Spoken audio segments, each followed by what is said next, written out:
Bismillahirrahmanirrahim. Assalamualaikum warahmatullahi wabarakatuh. Yang terhormat Bapak Saifuddin Rahmatullah MSI selaku dosen pengampu mata kuliah kimia dasar, dan tak lupa juga teman-teman semuanya yang kami sayangi dan kami banggakan. Oke, untuk presentasi kali ini kami dari kelompok 13 yang akan mempresentasikan mengenai elektrokimia. Adapun anggota kelompoknya yaitu yang pertama ada Rafirda Fitri Muawani, kemudian ada Salsabila Reinata, dan yang terakhir ada saya sendiri yaitu Sinta Layla Saharo. Kemudian adapun subbab materi gitu yang akan dipresentasikan pada kali ini, yaitu yang pertama mengenai konsep reaksi redoks, kemudian yang kedua mengenai sel elektrokimia yang meliputi elektroda dan larutan elektrolit dalam sel elektrokimia, dan yang ketiga itu ada pengaruh konsentrasi dan persamaan Nernst, dan yang terakhir itu ada penggunaan konsep elektrokimia. Oke, untuk pembahasan yang pertama yaitu mengenai pengertian reaksi redoks akan dibahas oleh saya sendiri. Oke, nah apa yang dimaksud dengan reaksi redoks? Nah, reaksi redoks ini adalah singkatan dari reaksi reduksi oksidasi gitu. Nah, ini merupakan reaksi kimia yang sangat penting dan mendasari banyak proses alami dan industri. Pada dasarnya, reaksi redoks ini melibatkan perpindahan elektron antara atom-atom atau ion-ion yang bereaksi gitu. Nah, terus apa yang dimaksud dengan oksidasi dan reduksi? Nah, kalau oksidasi itu proses di mana suatu atom itu atau ion kehilangan elektron gitu. Sedangkan reduksi itu adalah proses di mana suatu atom atau ion itu menerima elektron gitu. Nah, kemudian adapun ciri-ciri dari reaksi redoks yang pertama itu perubahan bilangan oksidasi. Nah, maksudnya jadi bilangan oksidasi suatu atom akan berubah selama reaksi redoks terjadi gitu. Kemudian yang kedua ada perpindahan elektron. Nah, perpindahan elektron ini terjadi dari spesies yang teroksidasi ke spesies yang terreduksi gitu. Kemudian yang terakhir itu terjadi secara bersamaan gitu. Jadi reaksi oksidasi dan reduksi ini selalu terjadi secara bersamaan dalam suatu reaksi redoks. Oke, kemudian adapun contoh dari reaksi redoks ya. Nah, ini dalam aplikasi sehari-hari. Ini contohnya yang pertama itu ada pembakaran. Nah, di sini pembakaran itu terjadi reaksi redoks CH4 plus 2O2 plus CO2 plus 2H2O gitu. Nah, dimana dalam hal ini karbon dalam metana atau si CH4 ini teroksidasi menjadi karbon dioksida atau CO2 gitu. Sedangkan oksigen atau O2 ini tereduksi menjadi air atau H2O gitu. Kemudian yang kedua ada baterai. Nah, di sini ada ini ya reaksi redoks. Nah, ini maksudnya di mana seng ini atau Zn ini teroksidasi menjadi ion seng atau Zn pangkat 2+. Sedangkan ion tembaga atau Cu2+ itu tereduksi menjadi tembaga logam atau Cu. Kemudian yang terakhir ini ada korosi gitu. Nah, korosi ini terjadi pada besi ya. Besi atau Fe ini teroksidasi menjadi karat atau Fe2 terus O3 kali X H2O gitu.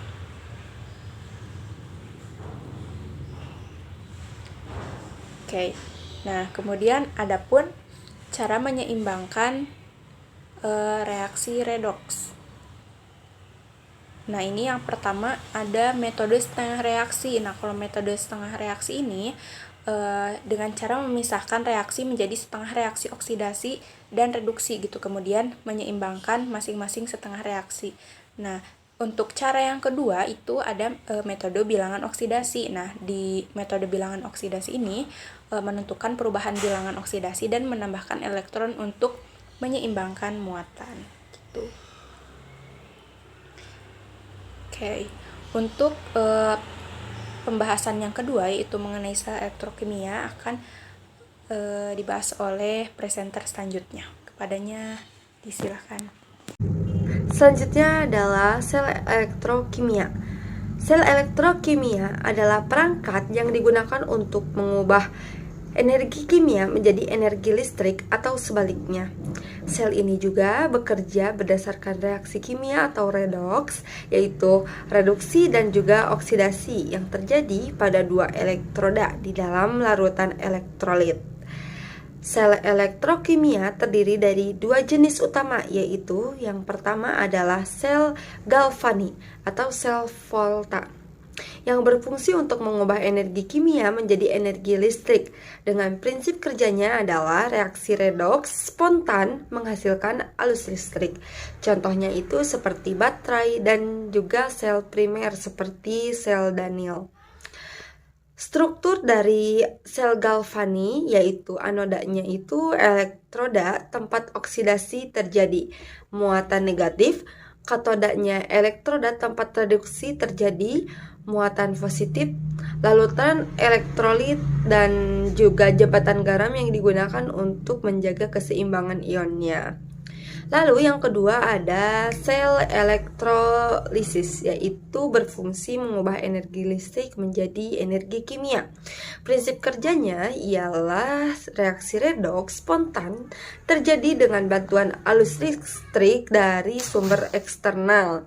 Contohnya itu proses pemurnian logam, pembuatan gas hidrogen, dan juga pelapisan logam.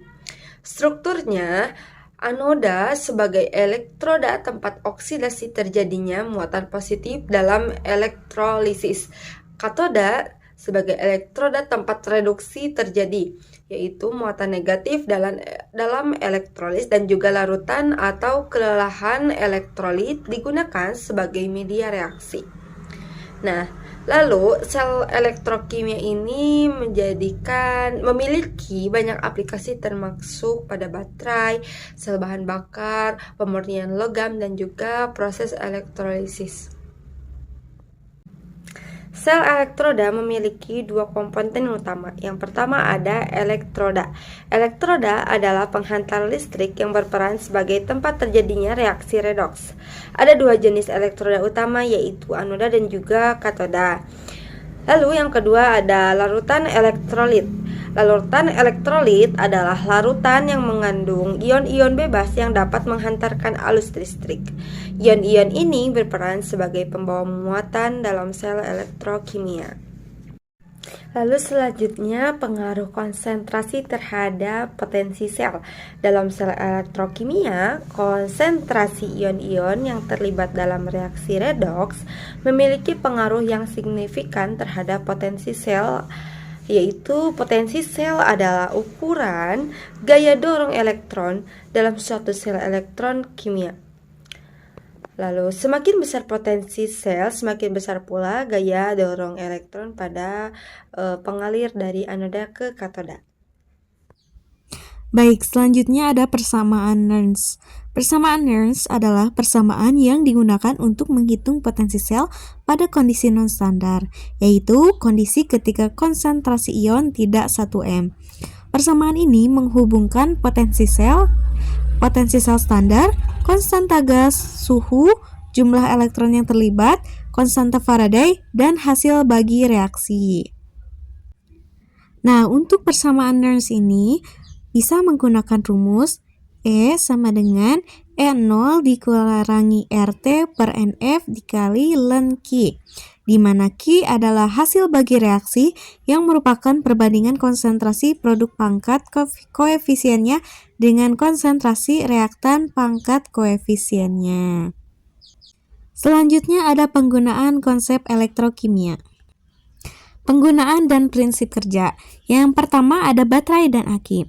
Baterai dan aki ini merupakan sel volta yang mengubah energi kimia menjadi energi listrik melalui reaksi redoks spontan. Yang kedua ada elektroplating.